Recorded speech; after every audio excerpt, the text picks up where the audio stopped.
Hey, it's Dr. Choggett. So it's my Friday video today, and I am just sitting here, and I thought I would vlog on what I'm doing today. So Fridays are usually my days to do clinic administration, do my billing, and then I also spend some time keeping up to date. So one of the most important questions you should be asking your doctor is, how do you keep up to date with the most current evidence-based medicine? So I use this app that's called Primary Care Wrap, and it's a wonderful app because they review different questions that providers send in, and then they will also review any new medications or new studies that have come out that have dramatically changed our thought processes. Like, for example, when the new guidelines came out from the US FPTSF about aspirin, they did an entire series on it, and they actually brought in all of the different research studies and talked about it.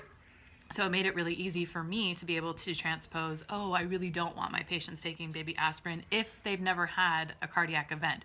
So if you're on a baby aspirin and you've never had a heart attack, you should not be taking it because it actually does increase your risk of cancer quite a bit. So I also just thought I would show you what I'm snacking on too. So let me turn my camera around.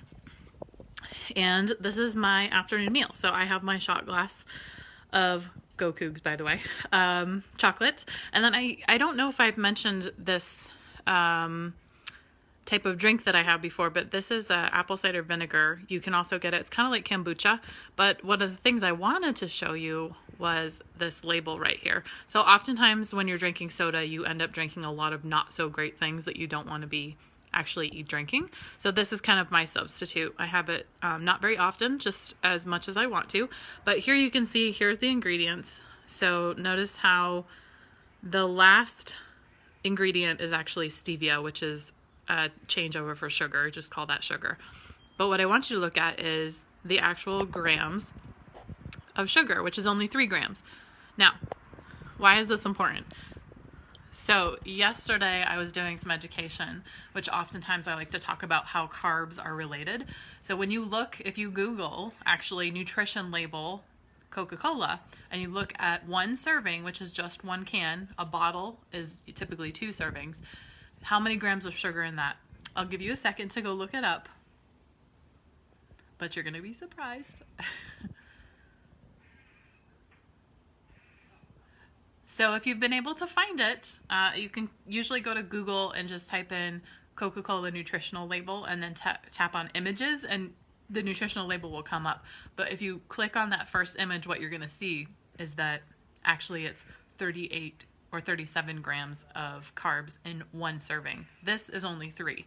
So I can have something that's fizzy and tastes like grape soda, basically, but it doesn't have the same amount of carbs in it. And it actually has some other good stuff in it. Because if we look at the back of this, this isn't going to give me all of the different nutritional values in here, but notice how it says contains 10% juice, which means that I'm going to get a few other things like calcium, vitamin C, that will be included in here. So this is a much better option than soda. So if you really need to do something, I would recommend trying kombucha, and I like these ones. They have a Dr. One that's like Dr. Pepper, and then they also have another one that's like root beer. So, and they have one that's pomegranate that I like. But when I was a kid, my dad used to bring me to the store, and I would always get a grape soda and Rolos. So you can see that I'm recreating that here while staying up to date and listening to the most up-to-date evidence-based medicine from Primary Care Wrap. So anyways, check with your doctors, see how they stay up to date. Don't be bashful to ask them these questions because they should easily be able to answer them for you. Some people go to conferences.